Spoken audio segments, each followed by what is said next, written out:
Bonjour mesdames et messieurs, surtout partout où vous vous trouvez, ceux qui nous suivent à l'Hexagone, je vous dis une fois de plus. Merci en tout cas pour votre contribution et les demandes que vous arrêtez de faire. Aussi bien l'accompagnement que vous apportez et le soutien à votre émission de prédilection Mac Bazar. Il faut dire aujourd'hui que la SOPECO, les travailleurs de la SOPECO vivent le martyre, 5 ans, 6 mois. Sans salaire, en tout cas, il faut avoir ce mérite-là. Il faut avoir un martyr pour le vivre. Nous avons suivi depuis des années des tintamarres au sein de la ville, en tout cas du vacarme au sein de la ville. Qu'en est-il exactement? Après enquête, après vérification, nous sommes rendus compte que jusqu'à aujourd'hui, il n'y a aucune solution sur cette question. 5 ans, 6 mois sans salaire. Au Congo-Brazzaville, au niveau de la SOPECO, l'ancienne poste, ça pose problème.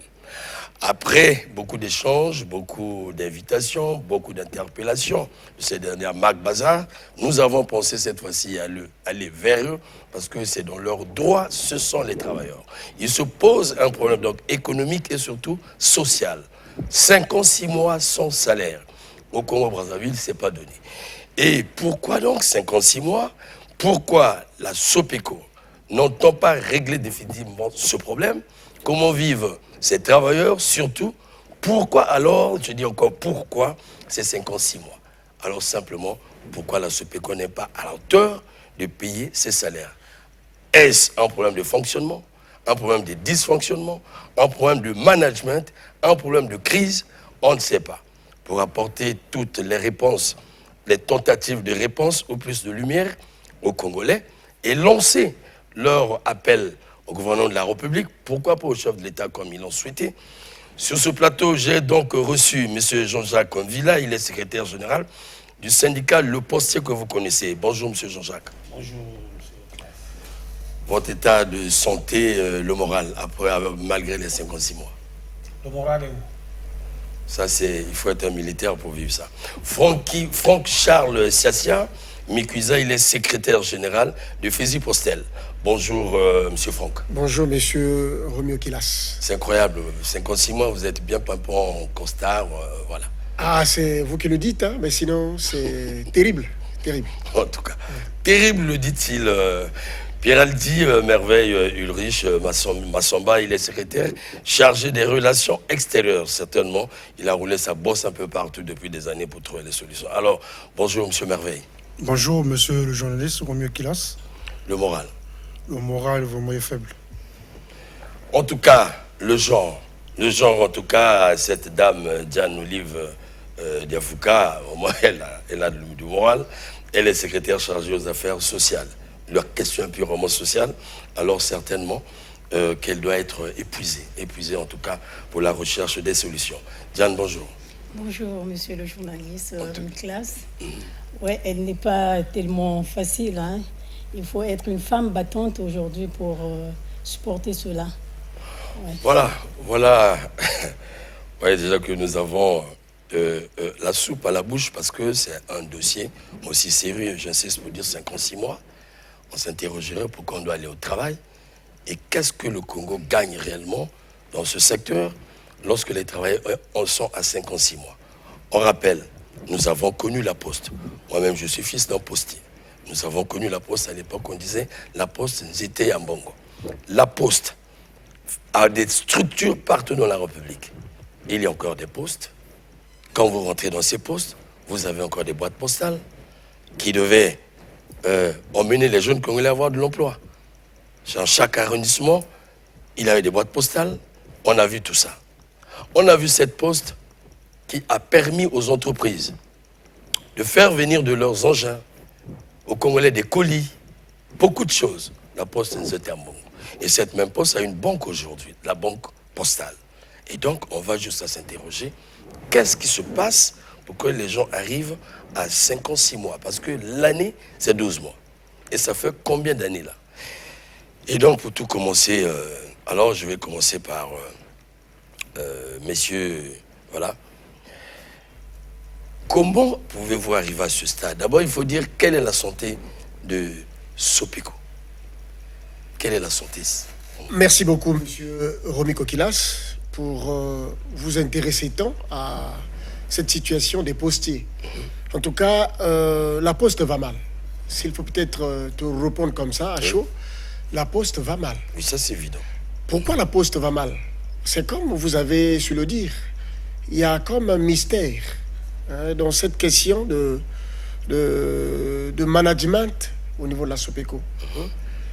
La situation périlleuse des travailleurs de la SOPECO actuelle, elle émane de la mauvaise foi, de la mauvaise gestion.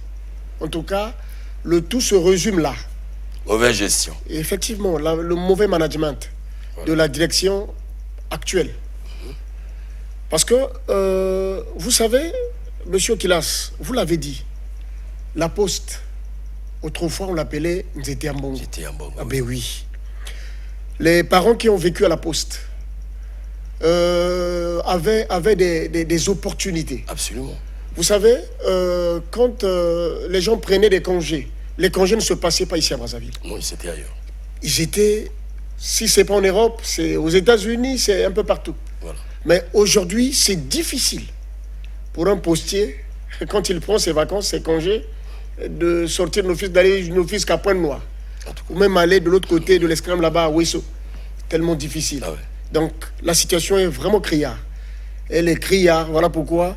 Ici, vous allez comprendre que nous allons développer un certain nombre de points qui convergent avec ce que je venais de dire, c'est-à-dire le mauvais management de la directrice générale actuelle. Directrice générale. Oui. Alors, effectivement, vous êtes là pour ce faire. Aux téléspectateurs, il faut dire que Mac Bazar n'est pas un spectacle. Les gens ne viennent pas ici pour fustiger. Les gens viennent ici parce qu'ils ont des problèmes. J'ai toujours dit que sur ce plateau, ou ici, là, dans Mac Bazar, les Congolais envoient les fiches à qui de droit? Au gouvernement de la République, au pouvoir public et au chef de l'État. Parce qu'il y a une politique, il y a des politiques à exécuter dans ce pays.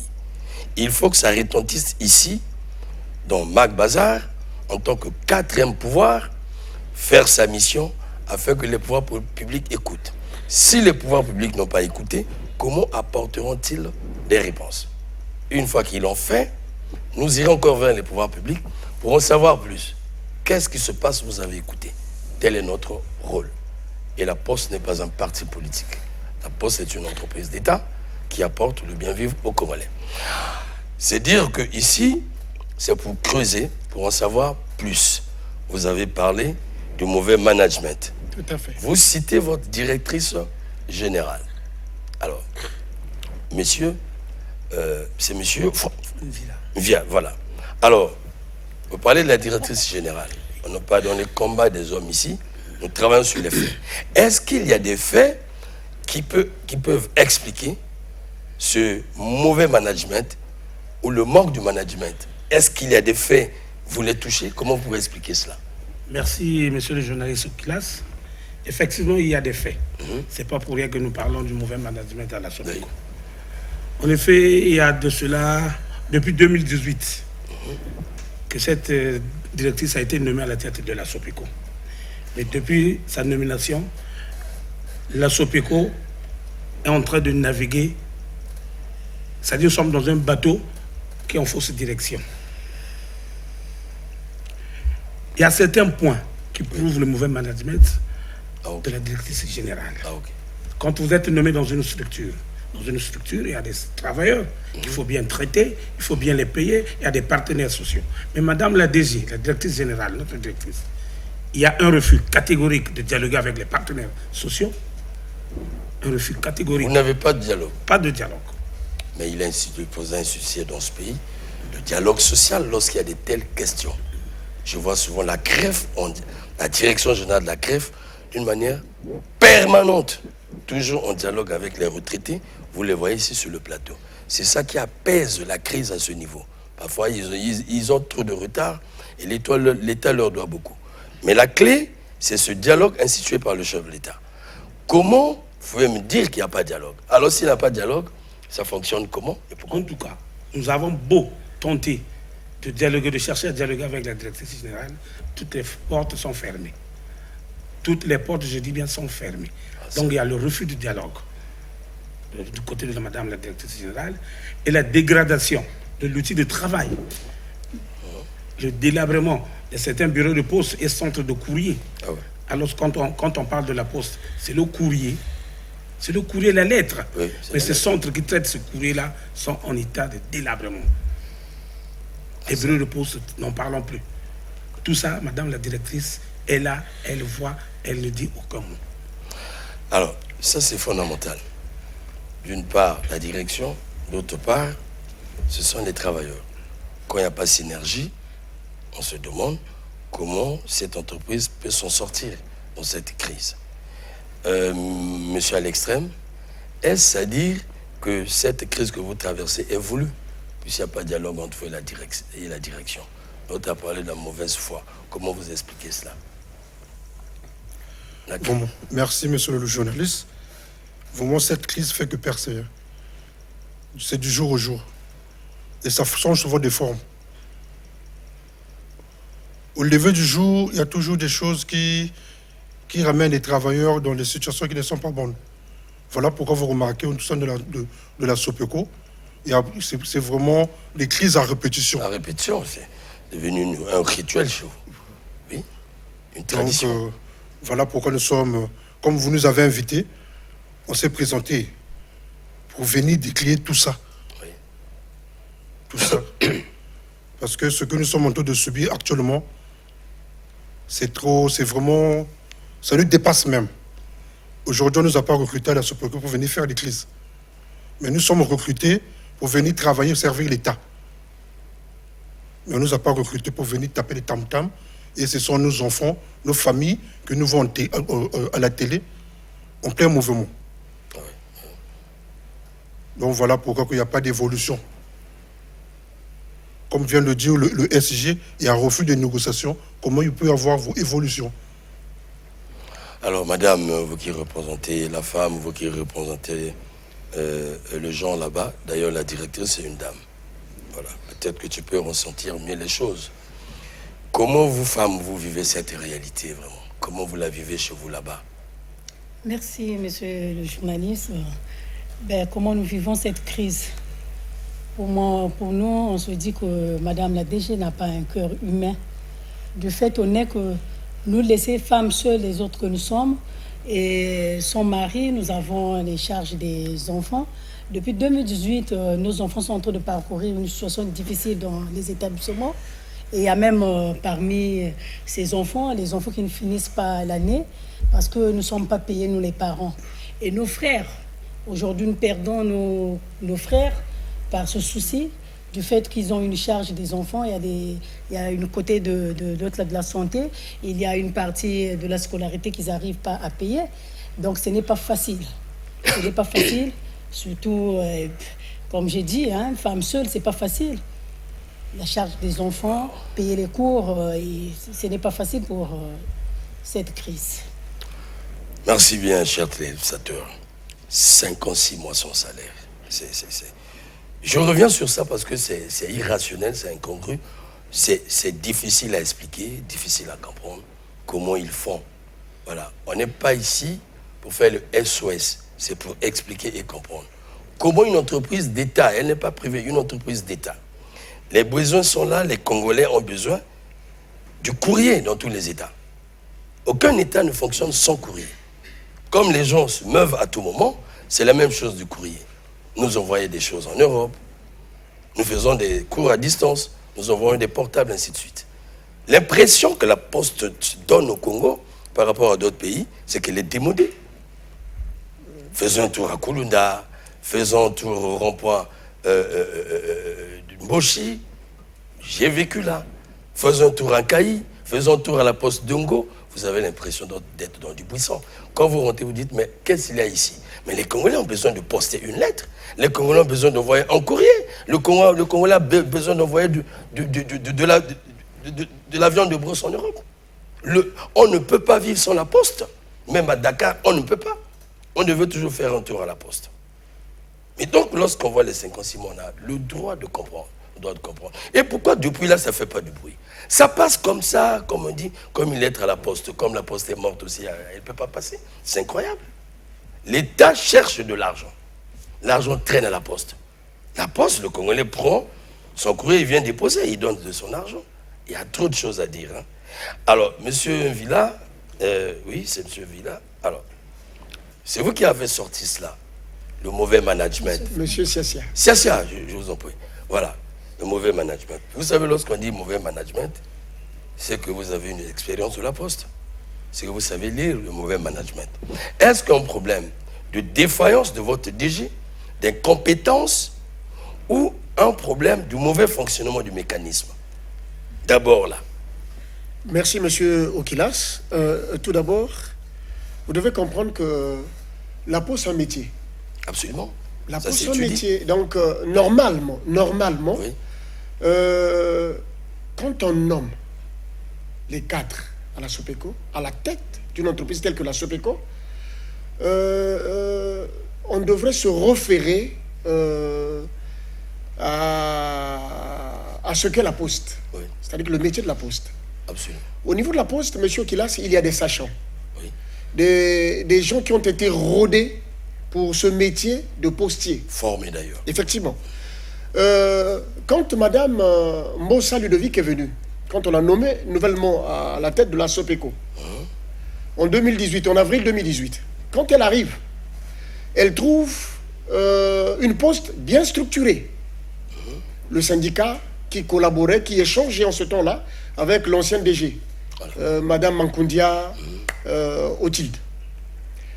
Et la première réunion que nous avions tenue, c'est-à-dire que le syndicat et Madame Mbossa, qui venait nouvellement d'être nommée DG de la SOPECO, donc nous étions avec les anciens, c'est-à-dire que les anciens secrétaires généraux qui sont actuellement à la retraite, qui sont partis.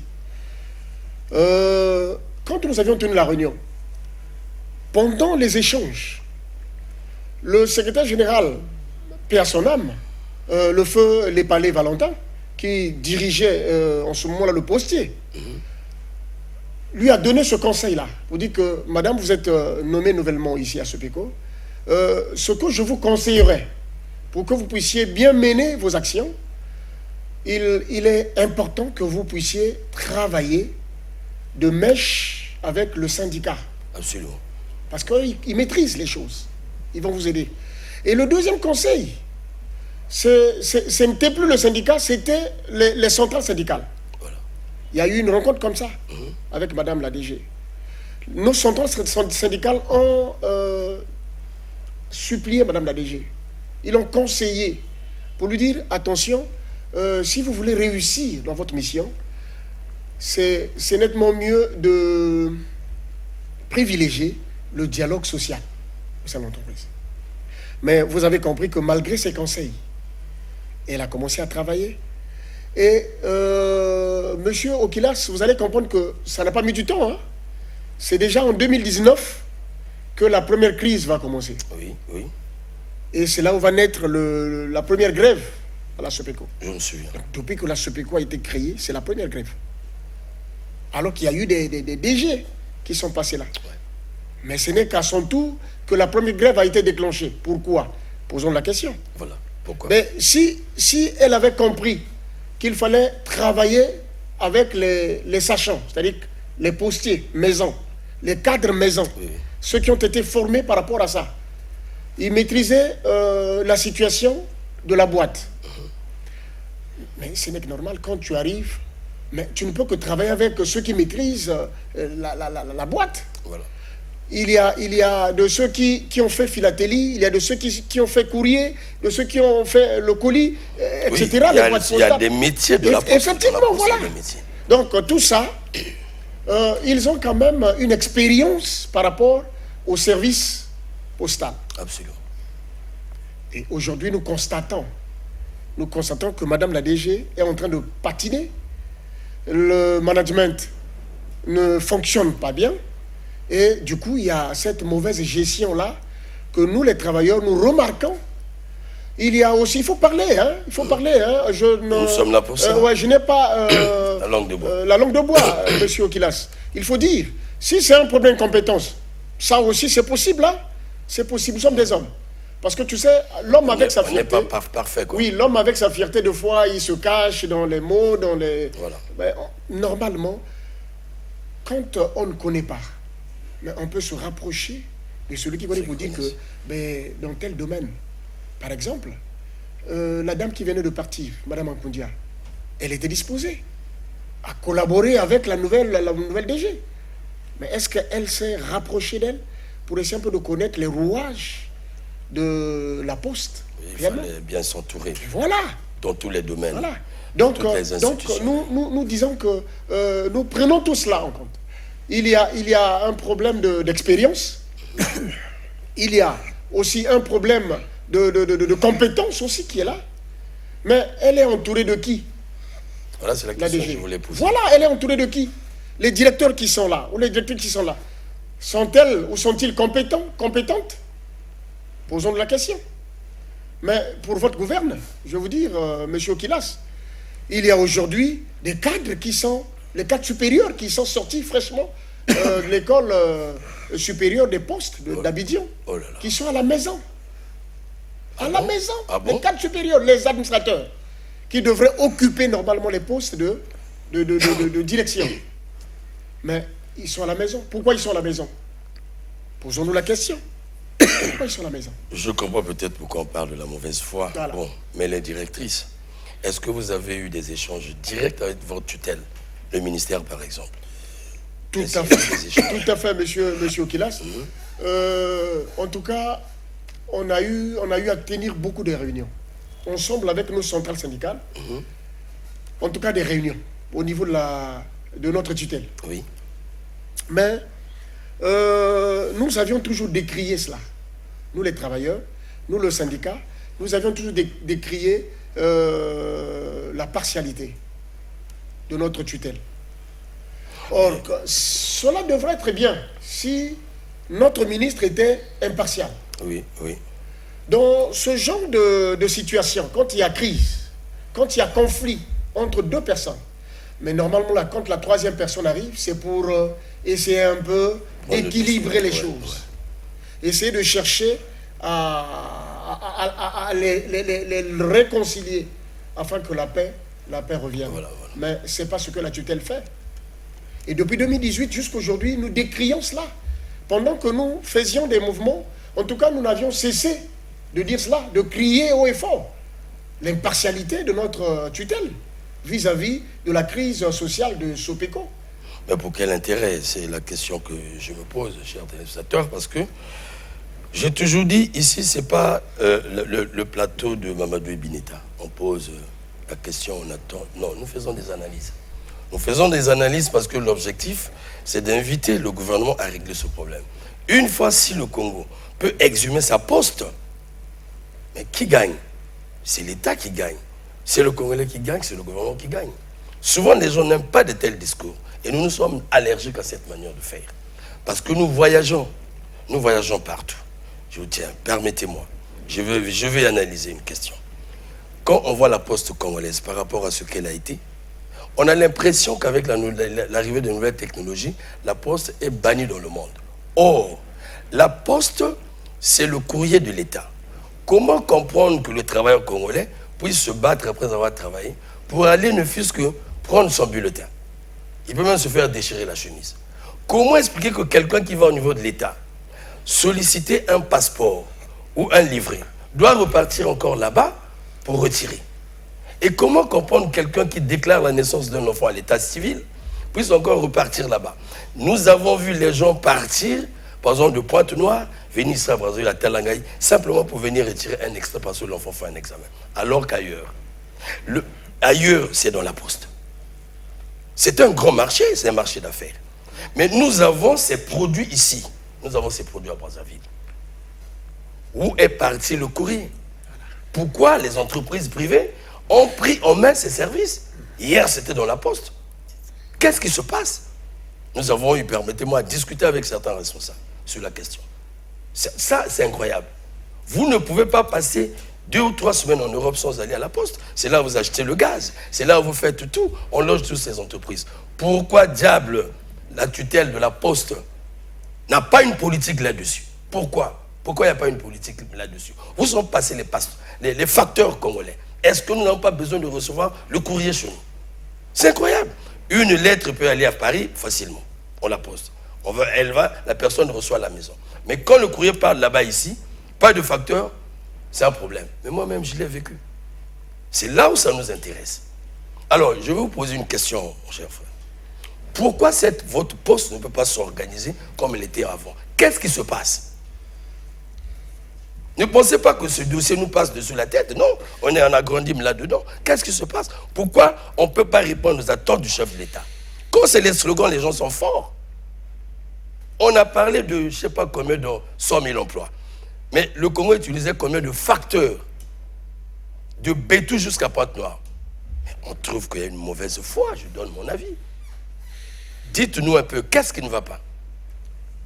Merci, M. Okilas. La responsabilité de notre tutelle est engagée.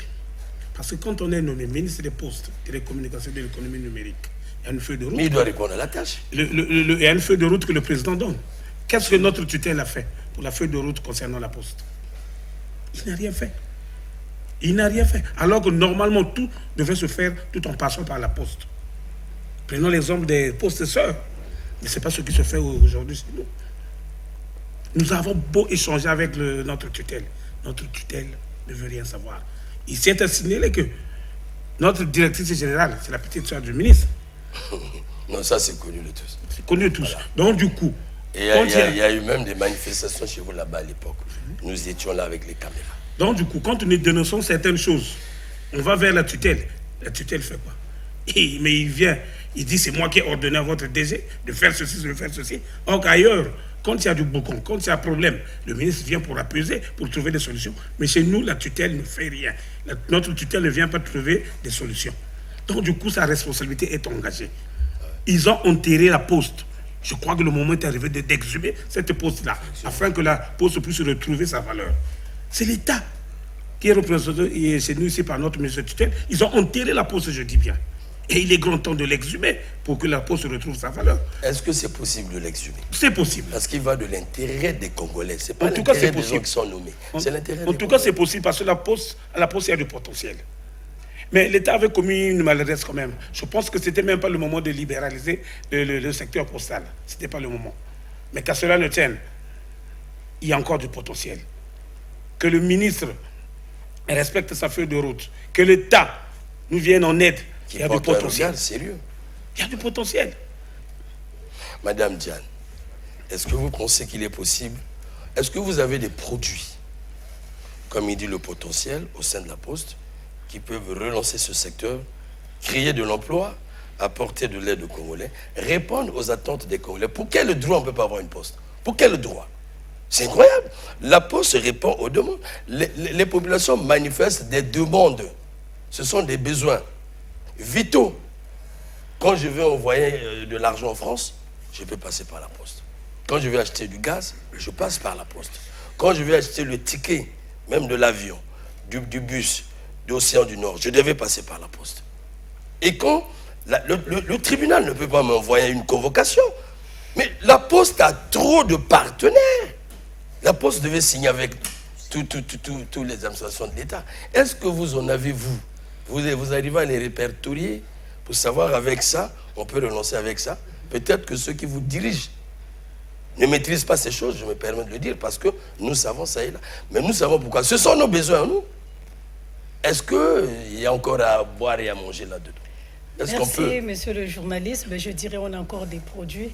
C'est parce que madame la DG n'arrive pas peut-être à connaître bien sa gestion. Mais sinon que nous avons aujourd'hui EMS qui est là. EMS veut dire nous quoi? avons EMS qui traite les courriers, l'Express. L'Express concernant les courriers. Et puis nous avons encore les timbres aujourd'hui aussi qui est là comme courrier. Il y a les colis postaux. Tout ça, on dirait que nous avons le potentiel. Donc c'est la mauvaise gestion, c'est toujours ça. Nous revenons toujours sur cette mauvaise gestion. Et aujourd'hui, tous ces produits-là, du fait que madame la DG ne s'y connaît pas et n'est pas de la boîte, en disant, voilà pourquoi il y a cette mauvaise gestion. Monsieur Kilas, moi je voulais quand même ajouter un peu, parce que ma camarade Olive Diane a dit, mais la Poste a du potentiel, monsieur Kilas. Sincèrement, ça ne sert pas que l'on puisse privatiser. Pourquoi privatiser? Pourquoi aller loin? Mais quand Madame la DG, je vais arriver à la question que vous avez posée. Permettez-moi de faire une brèche. Allez-y. Quand Madame la DG est arrivée, il a apporté des projets. On peut parler du projet post-voyage, par exemple. Quand vous allez derrière EMS, là, en ville, à la Grande Poste, vous allez voir un car garé derrière EMS, Post Express. Mais ce bus-là avait été acheté à crédit. Le jour où nous avions tenu la réunion, nous avions dit à Madame la DG, pendant la réunion, dit Madame la DG, en tout cas, le projet post-voyage est un bon projet. C'est un projet porteur pour la SOPECO. Comme nous avions une situation d'arriéré de salaire, de difficulté de paiement de salaire, c'est un bon projet. Mais ce qui serait mieux, c'est fignoler ce projet-là. On pouvait peut-être aller vers l'État, demander l'aide de l'État par rapport à ce projet post-voyage. Je me souviens, si j'ai bonne mémoire, au temps du ministre Thierry Mungala. Au temps du ministre Thierry Mungala, il y avait un projet comme ça, projet post-voyage. Il y avait, je me souviens, c'est nous qui avions saisi ce document-là. Un document, nous avions travaillé, donc en ce temps-là, je travaillais avec Madame Péassona, Madame Osombo, Séraphine. C'est elle qui était dans ce projet. Donc, elle a travaillé avec le DIRCAB de ce temps-là, du ministre Thierry Mungala. Voilà. En ce temps-là, ministre des Postes. Ils ont ficelé un document, et dans ce document-là, je ne sais pas où est parti ce document-là. En tout cas, c'était bon.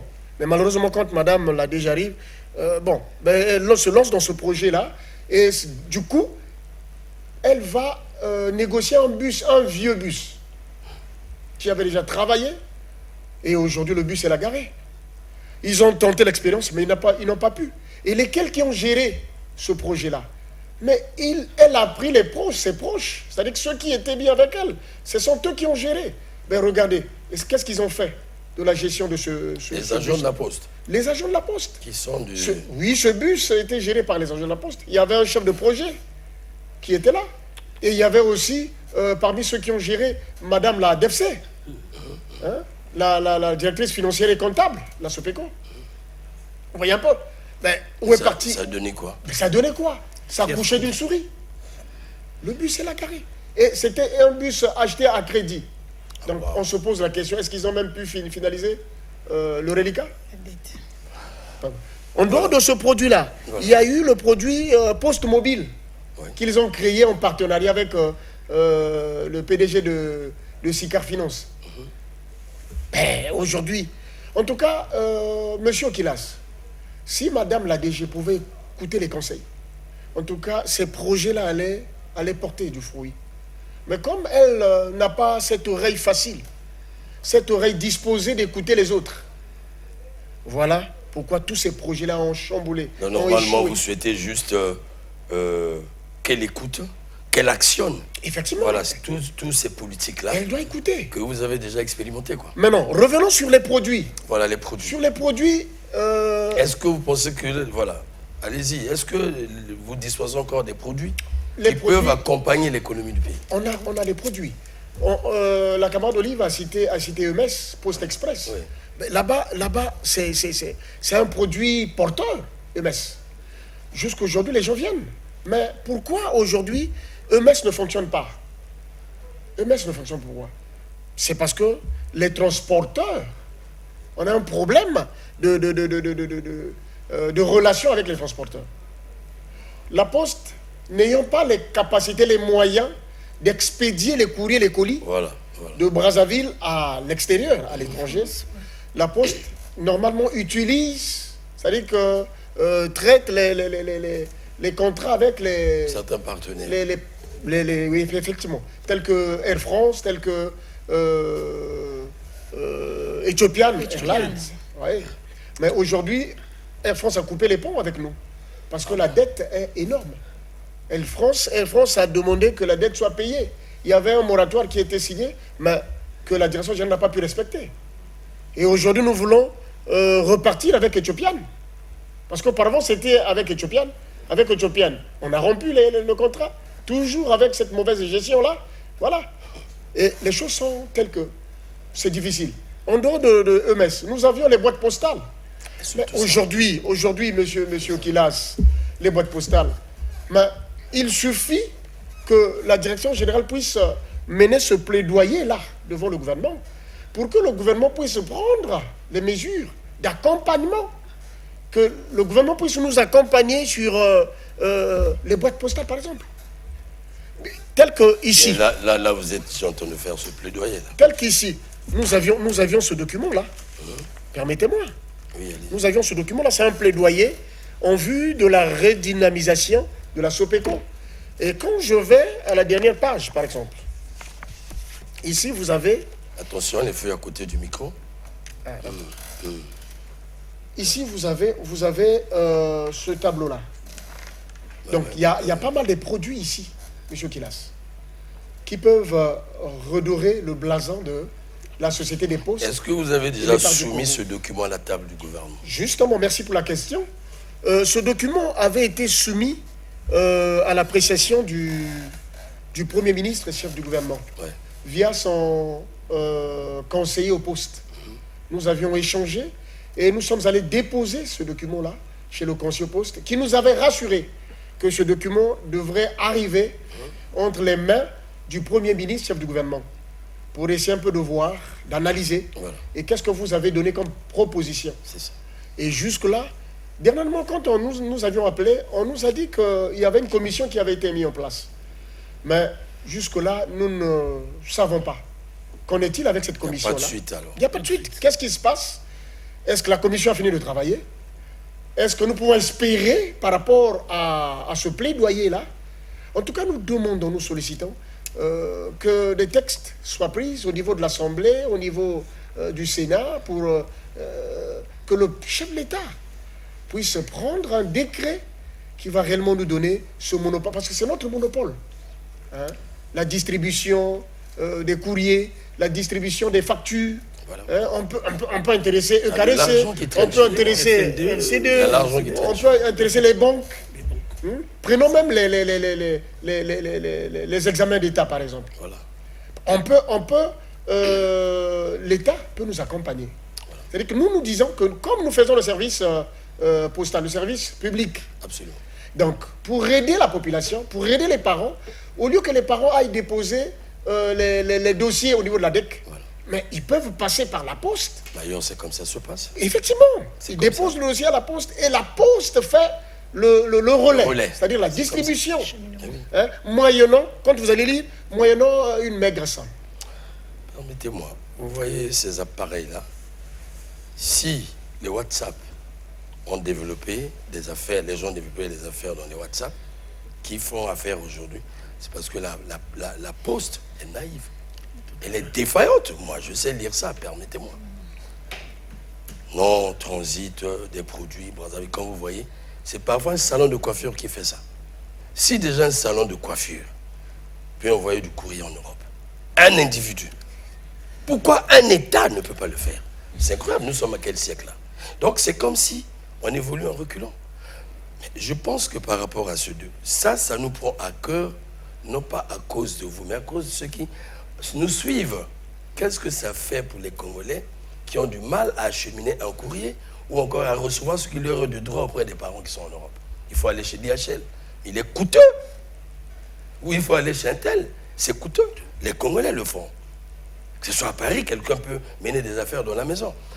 On dit c'est des mauvaises affaires, mais simplement parce que la poste n'est quasiment pas existante. C'est un problème. Mais pour un tel courrier, voilà ma question. Est-ce que vous ne pouvez pas solliciter des audiences? Il faut bien solliciter des audiences auprès du Premier ministre. C'est un monsieur très ouvert déjà. C'est ça, moi je le dis. Le Premier ministre est très ouvert. C'est là, il est Premier ministre, mais c'est l'un des responsables qui est ouvert, je le dis aujourd'hui. Il est très ouvert, sollicitez l'audience, il vous recevra. Vous êtes des partenaires sociaux, vous êtes des partenaires. La direction à part, vous à part. Mais la direction et vous, vous travaillez pour l'intérêt de l'État congolais. Donc vous pouvez solliciter l'audience. Vous pouvez solliciter l'audience auprès du Sénat. Vous pouvez solliciter l'audience auprès de l'Assemblée. Les retraités le font. Les retraités de la CREF le font. Ils sollicitent des audiences, on les reçoit. Parce que lorsque je vois j'ai vu ce que vous avez écrit, il va de l'intérêt du pays. Le pays a besoin d'argent. Vous devez faire un pas. Voilà. Et ce monsieur, vous avez à dire encore là? Oui. Oui, allez-y. Par rapport à votre inquiétude-là, le plaidoyer, en tout cas, nous avions essayé de contacter les autorités. Nous avons mené les démarches, oui. Voilà. Solliciter des audiences auprès du Premier ministre. Voilà. Même nos centrales syndicales, la CSC et la COSILAC, ont sollicité une audience après avoir envoyé au Premier ministre une fiche technique concernant la situation de cette crise sociale de la SOPECO. En tout cas, ils ont fait, la fiche, elle est riche, hein, quand vous la lisez, M. Kilas. En tout cas, vous allez comprendre. Ce que nous disons ici, ce n'est pas nous seuls qui analysons. Même les centrales ont analysé pour dire qu'il y a cette mauvaise gestion-là, ce mauvais management de la direction générale, et en complicité avec notre tutelle, qui fait qu'aujourd'hui, les choses puissent bloquer. Mais sinon, si le Premier ministre avait pris le soin de recevoir les centrales avec cette fiche technique et cette audience, normalement, on devait se retrouver sur une table. Ils ont même fait la proposition, les centrales syndicales. Ils ont parlé d'une rencontre tripartite. Voire même à quatre parties. Tripartite, quoi. Effectivement. Donc, mais malheureusement, cela est resté lettre morte. Lettre morte, en tout cas. Mais ça ne fait pas bien lorsque les... Sincèrement, le Premier ministre ne les a pas reçus. Non, le Premier ministre, peut-être qu'il n'a pas eu l'information. Sincèrement, parce que je sais, lui booste la politique. Quand il parle, vous sentez qu'on veut donner revigorer l'économie congolaise. Or, la Poste n'a que de l'argent. Là-dedans, tout ce que vous faites là, c'est de l'argent. Certainement, le courrier n'est pas arrivé à la table du Premier ministre. Certainement qu'il n'a pas eu d'information. Mais là, il en a en direct. Et justement, M. Kilas, ce que vous dites là, c'est vrai parce qu'en 2022, le Premier ministre a écrit à notre ministre de tutelle sur la crise sociale à la SOPECO. Mais ici, le Premier ministre a fait des propositions à notre ministre de tutelle. Pour dire, là, permettez-moi que je lise un peu, il dit, demander à la direction générale de la SOPECO de suspendre tous les recrutements et les missions jusqu'à nouvel ordre pour permettre au comité de direction d'examiner la situation générale de l'entreprise. Engager des réflexions avec le ministère en charge du portefeuille public afin de mettre sous administration provisoire la SOPECO.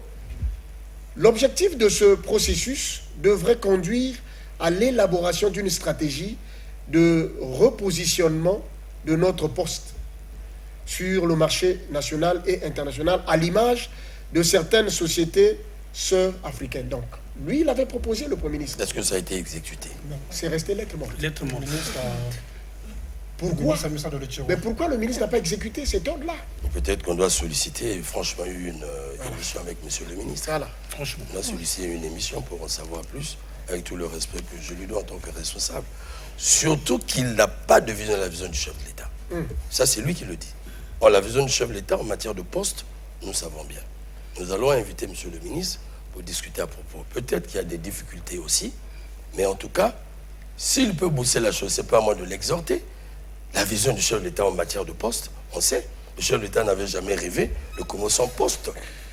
Le chef de l'État n'avait jamais rêvé voir des syndicalistes jouer au tam-tam toute la longueur de la journée à la poste. Ça c'est pas le président Denis Sassou Nguesso. On connaît la vision de la poste, on peut tourner une émission ici pour démontrer à la face du monde ce que le président voulait de la poste. Et quand on découvre ceci, quand même le Premier ministre, ça c'est un ordre. Pourquoi le Premier ministre le fait? C'est pour régler le problème. Mais quand ce n'est pas exécuté, qu'est-ce qui se passe?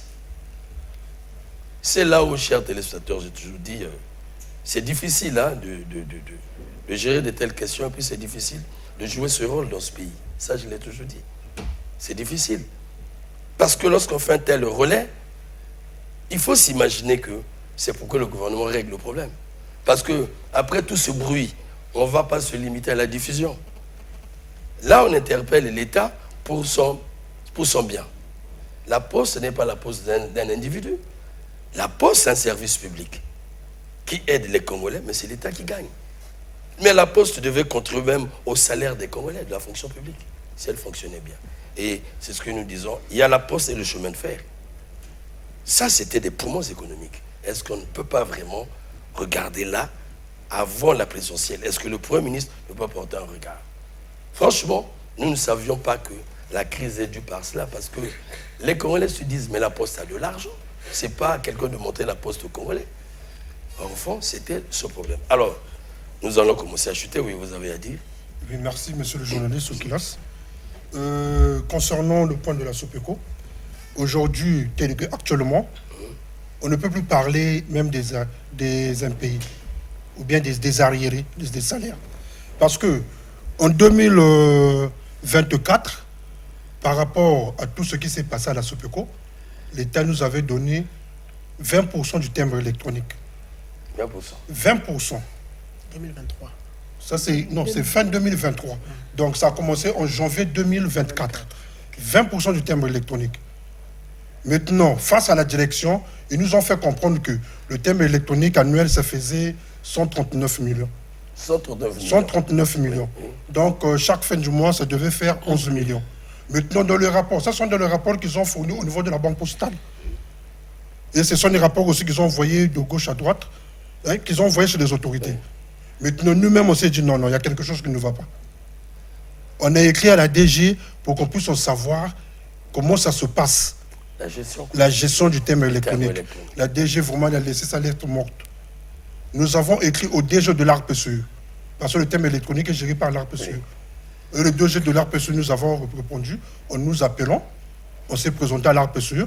Nous étions reçus par deux directeurs, le directeur du service juridique et la directrice financière et comptable, plus le conseiller du DG aux affaires numériques. Ils vous ont dit? Ils nous ont dit ceci. Les informations que vous nous donnez déjà, elles sont fausses.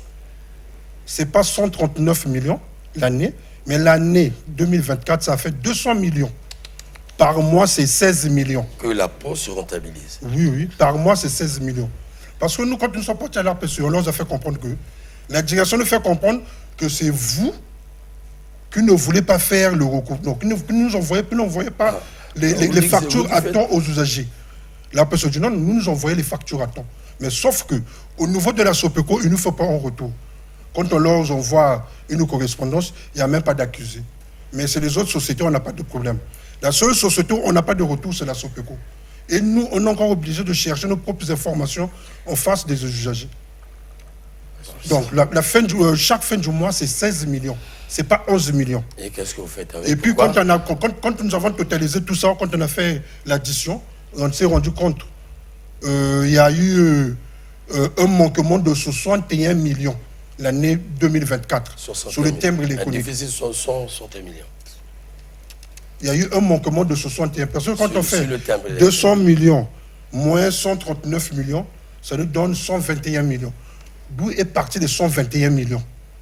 Parce que la direction nous a fait comprendre que l'année, c'est 139 millions. 61 millions, pas 121 millions.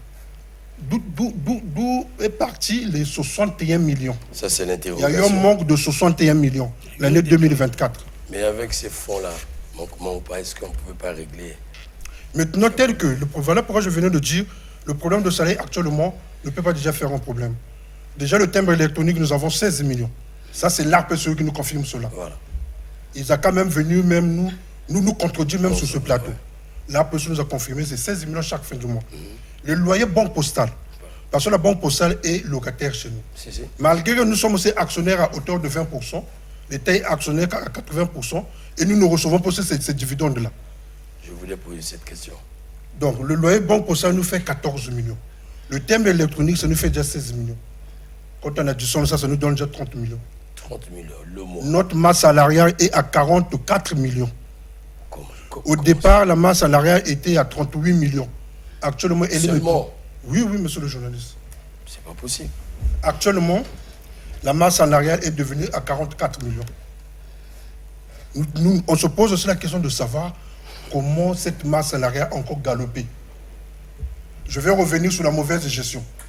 Ce que les SG ont développé. Voilà pourquoi nous disons que nous avons une mauvaise gestion. La nouvelle directrice, quand elle est arrivée, elle n'a pas voulu travailler avec les autres directeurs. Elle les a mis à l'écart et elle a voulu recruter ses sœurs et des frères au titre de consultants. Et ils sont permanents à la SOPECO. Parce que je sais qu'en consultant... Sans être agent de la Poste. Sans être agent. Et ils sont payés chaque fin de journée, ils n'ont même pas d'arriéré. Ah, Ces consultants-là. C'est une révélation qu'on fait. Hein? Donc voilà pourquoi que notre masse salariale fait qu'augmenter. Il n'y a que des recrutements sur recrutement. Mais tandis que sur la note du Premier ministre, signée en 2022, le Premier ministre a interdit le recrutement. Mais à la SOPECO, il y a toujours le recrutement. Donc même la directrice générale ne prend pas en compte les instructions du Premier ministre. Nous sommes des citoyens congolais. On ne peut plus souffrir. Et tandis que l'année 2025, c'est l'année de la jeunesse. Mais vous travaillez... À 95%, nous ne sommes que des jeunes. Vous travaillez à la Poste, vous ne travaillez pas chez un individu. Et les individus nommés ont mission de répondre à ces politiques. Et quand vous venez vous plaindre ici, c'est quand même triste. On me signale là-bas que nous allons commencer à chuter. Monsieur Kilas, oui, très rapidement. vite. Parce qu'il faut parler aussi de la situation avec la Banque Postale. Je venais pour dire, je sais que vous avez des parts. Oui. Qu'en est-il? Oui. Parce que ça sont vos sources. Oui, effectivement. Voilà. Cette question de dividendes, depuis la création, en 2012, la banque a commencé à fonctionner en janvier 2013. Mais jusqu'à aujourd'hui, cela est resté un mystère. Les dividendes de la SOPECO est resté un mystère. Vous ne savez pas... Nous ne savons pas où vont ces dividendes-là. Pour quelle raison alors? Nous avions écrit, quand nous avions écrit, sollicité, rencontrer le président du Sénat, le vénérable président Pierre du Sénat. Ngolo. Effectivement, il nous avait reçus et il nous avait recommandé à la commission ECOFIN du Sénat. Et là-bas, dans les échanges, parce qu'il nous avait reçus dans les échanges, nous avions expliqué cette situation des dividendes. Le DG de la Banque Postale a été convoqué par la commission. On lui a posé la question. Il dit non, mais c'est pas nous, c'est la COBAC. On nous a fait comprendre que c'est la COBAC qui empêchait que ces dividendes-là ne soient reversés à la SOPECO. Parce qu'ils n'avaient pas encore fait les calculs, je ne sais pas comment là. Et à la fin, normalement, le DG de la Banque Postale devait repartir à l'ECOFIN pour aller expliquer réellement si la chose avait été réglée. Voilà. Mais jusqu'à aujourd'hui, Monsieur Kilas, la Poste n'est pas en possession des dividendes, alors que nous sommes actionnaires à hauteur de 20% au niveau de la Banque Postale. Vous voyez un peu ça? Mais si la banque nous reversait ces dividendes-là, ça allait pallier à cette épineuse question de paiement de salaire. Mais donc finalement, il faut dire clairement... Ce n'est pas les fonds qui manquent, monsieur voilà. Kilas. C'est vous qui le dites clairement. Ce n'est pas les fonds qui manquent. Voilà, pour des gens qui ont toujours pensé qu'il y a certaines volontés de nuire. On nuit à qui? Voilà. On va nuire à qui? Sincèrement, je le dis devant tous les Congolais. Là, c'est le gouvernement qui crie. Vous voyez comment, même le président dit souvent, on ne dort pas parce qu'il faut réfléchir comment payer les travailleurs. Regardez à la greffe, comment l'État souffre pour payer les gens qui ont déjà cotisé. Regardez chez les étudiants, ainsi de suite. Parfois, la date du paiement des salaires d'ingrégole, il faut chercher de l'argent. Mais lorsqu'on découvre que dans la Poste, il y a tous ces mois-là, 56 mois sans salaire, et curieusement qu'il y a des sources sûres telles que le démontrent, il y a un problème. Qui prend ce problème en main? Qui va prendre ça en main? Qui va prendre ce problème en main? Il faudrait bien que le gouvernement soit garant et responsable de ce problème. Et là, ça fait des misères chez les familles des Congolais. Et c'est ici, j'ai toujours dit, nous souffrons lorsque nous faisons ce métier ici. Il faut bien recevoir ces gens-là. Il ne faudrait pas que ça s'arrête à Mac Bazar. Parce qu'ils ont besoin d'une solution. Il ne faudrait pas qu'on confonde la greffe et plutôt la Poste, la SOPECO, comme une entité d'un individu. Nous, on peut fouler au pied, mais c'est l'argent du Congo. C'est l'argent du Congo. Le Congo cherche de l'argent. Est-ce une mauvaise foi? Est-ce une façon de marcher sur la volonté du chef de l'État? Est-ce une façon de décourager son électorat? Est-ce une façon de saboter? Il faut qu'on se pose des vraies questions. S'il y a des possibilités de payer, l'entreprise veut des rentabilités. Comment expliquer le non-paiement? Quel est le rapport qu'on envoie au ministre des Finances? Quel est le rapport qu'on envoie au patron du gouvernement à propos? Quel est le rapport qu'on envoie au chef de l'État lorsqu'il se pose des questions sur ces grèves? C'est incroyable. Moi, je ne fais que m'interroger. C'est eux, ces agents, ces victimes qui le disent.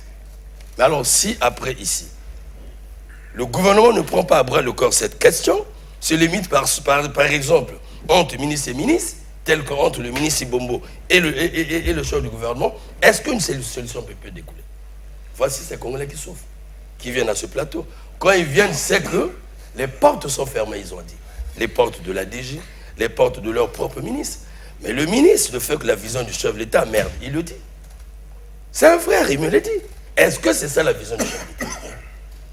Et lorsqu'on a parlé comme ça, on doit comprendre qu'on est là pour une mission. Une mission, après, on part un jour. Et que faire de ces Congolais-là, cet électorat? Mais franchement, je suis trop dérangé. Ça me fait... C'est ça. J'ai bien dit, je suis fils d'un postier. Personne ne peut me montrer la poste. Lorsqu'on a vécu en Occident, on sait ce que c'est la poste. L'argent traîne. Que le patron de ce département aille ravir, aille signer des accords avec le parquet. Toutes les convocations ne doivent pas être traînées entre les mains des petits Congolais. Non, c'est la poste. Toutes les entreprises qui vendent du gaz, c'est à la poste qu'on doit prendre ces factures. Les billets d'avion, machin, à la poste. Les salaires des Congolais, les bulletins, la poste viendra déposer à la maison. Des convocations de police, c'est la poste qui viendra. Vous avez fait un examen, attestation, c'est la poste. Mais vous voyez bien que combien la poste peut recruter. Combien la poste peut recruter. Et ça ne va pas répondre à la volonté du Premier ministre qui dit souvent, on crée 100 emplois. Mais la poste peut vous créer, taper 100 000 emplois. Non, vraiment, c'est incroyable. Hein, on a du mal à comprendre ça. Voilà à quoi nous nous soumettons chaque fois. Et parfois, ça nous change, ça nous change. Ça nous change. Ça ne fait pas bien lorsque, permettez-moi, le chef de l'État vous a donné une mission. Vous vénérez le chef de l'État et nous découvrons de telles choses, ça ne fait pas bien. On n'incrimine pas. Et on ne peut pas aussi se la boucler. Parce que là, c'est une fiche qui est envoyée au chef de l'État directement.